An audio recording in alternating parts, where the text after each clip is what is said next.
నమస్కారం అండి. Indira's kitchen and లివింగ్కి సాదర ఆహ్వానం. ఎలా ఉన్నారండి అందరూ? మా ఫ్రెండ్ ఒక ఆమె హాస్పిటల్ నుండి డిశ్చార్జ్ అయ్యి ఇంటికి వెళ్తున్నారు. ఆమెను చూడ్డానికి వెళ్ళేటప్పుడు ఏదైనా పౌష్టికము తొందరగా కోలుకోవడానికి ఉపయోగించేది, కనీసం ఒక నెల వరకు అయినా వాడుకోగలిగేది ఏం పెట్టాలి అని ఆలోచించే వారింట్లో వారికి ఉపయోగకరంగా ఉండేది అయిన ఆహార పదార్థం అన్నంలో కలుపుకునే డ్రై పౌడర్ ఏదైనా చేసి తీసుకెళ్దామని అనిపించిందండి. మా వంటింట్లో మొదటగా పనికి వస్తాయని అనిపించినవి ఇవిగో పచ్చి కొబ్బరి చెక్కలు. వీటిలోని ఫైబరు జీర్ణ ప్రక్రియను మెరుగు చేస్తుంది కదండి. ఇందులోని పోషకాలు శక్తిని ఇవ్వడమే కాకుండా మూత్రపిండాల పనితీరు, డీహైడ్రేషన్ రాకుండా చేయడం లాంటి ఎన్నో ప్రయోజనాలు ఉన్నాయి. ఆ తర్వాత కనిపించినవి నువ్వులు. ఇందులోని కాల్షియం పోషకాలు ఎముకల బలానికి, గుండె ఆరోగ్యానికి, జీర్ణ ప్రక్రియకు, బ్లడ్ ప్రెషర్ను క్రమబద్ధీకరిస్తూ శక్తిని కూడా ఇస్తాయి.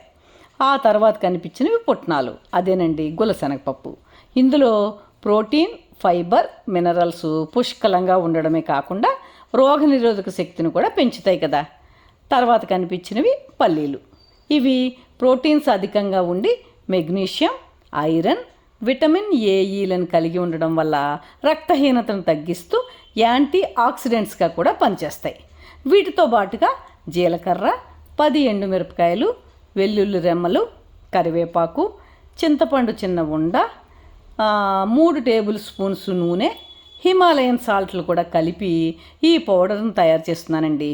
అది ఎలాగో చూద్దామండి. ఈ రెసిపీ కనుక మీకు నచ్చినట్లయితే లైకు, హైపు ఇవ్వడం మర్చిపోకండి. ఇప్పుడు ఈ 4 కొబ్బరి చెక్కలను చిన్న చిన్న పల్చని ముక్కలుగా చేసుకోవాలి. ఈ ముక్కలను ఒక కాటన్ గుడ్డ మీద వేసి 1 గంట తేమ పోవడం కోసమని ఆరబెట్టుకోవాలి. నేనైతే ఫ్యాన్ కింద ఇలా ఆరబెట్టానండి. ఈలోపు ఒక ప్యాన్ తీసుకుని అందులో 1 టేబుల్ స్పూన్ గ్రౌండ్నట్ ఆయిల్ వేసి కొంచెం కాగిన తర్వాత వేరుశనగ గుళ్ళు వేసి ఒక అర నిమిషం పాటు వేయించుకోవాలి. ఇవి కొద్దిగా వేగిన తర్వాత నువ్వులు వేసి ఇంకొంచెం సేపు వేగనివ్వాలి. ఈ నువ్వులు కొంచెం బ్రౌన్ కలర్లోకి వస్తున్నాయి అనగానే మనం రెడీగా ఉంచుకున్న ఎండుమిరపకాయ ముక్కలను కూడా వేసి చక్కగా వేయించుకోవాలి. ఇవన్నీ చక్కగా మంచి అరోమా వచ్చేదాకా వేయించుకుని అవి బ్రౌన్ కలర్లోకి వస్తున్నప్పుడు మనం గుల్ల శనగపప్పును కూడా జోడించాలి. అయితే ఇవన్నీ చేస్తున్నప్పుడు స్టవ్ ఎప్పుడు లోనే ఉండాలి. తర్వాత జీలకర్ర కూడా కలిపి ఇంకొంచెం సేపు వేయించి మనం రెడీగా ఉంచుకున్న చింతపండును కూడా వేసి మరోసారి చక్కగా కలయబెట్టి ఈ మిశ్రమాన్ని రెడీగా ఉంచుకున్న ప్లేట్లో వేసి ఆరబెట్టుకోవాలి, అంటే చల్లారించుకోవాలండి.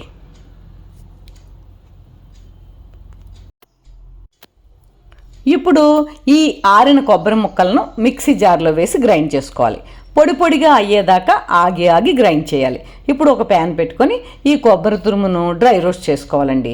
స్టవ్ని లో ఫ్లేమ్లోనే ఉంచుకొని అడుగు పట్టకుండా తిప్పుతూ దగ్గర ఉండి బ్రౌన్ కలర్ వచ్చేదాకా వేయించుకోవాలి. కొబ్బరి రంగు మారాలి కానీ మాడకూడదండి.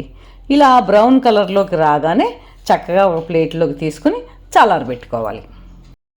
ఇప్పుడు చల్లారిన ఈ మిశ్రమాన్ని మిక్సీ జార్లో వేసి బరకగా గ్రైండ్ చేసుకోవాలి. ఇలా బరకగా గ్రైండ్ అయిన తర్వాత వెల్లుల్లిని కూడా వేసుకోవాలి.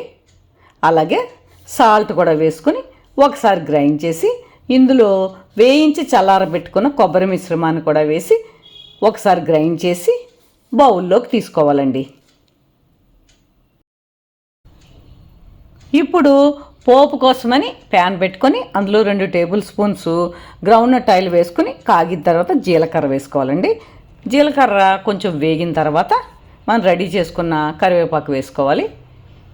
కరివేపాకు బాగా వేగిన తర్వాత పసుపు వేసుకోవాలి. ఇప్పుడు ఇందులో ఈ రెడీగా ఉంచుకున్న కొబ్బరి మిశ్రమాన్ని వేసి బాగా కలిగిపెట్టాలి. ఇలా బాగా కలిసిన తర్వాత దీనిని ఒక బౌల్లోకి షిఫ్ట్ చేసుకుని చల్లారనిచ్చుకోవాలండి. మన కొబ్బరి కారం రెడీ. ఇది తినడానికి చాలా టేస్టీగా ఉంటుందండి. ఒకసారి ట్రై చేసి చూడండి, మీరే అద్భుత అంటారు. ఈ వీడియో కనుక మీకు నచ్చినట్లయితే లైకు, షేరు, కామెంటు చేయండి.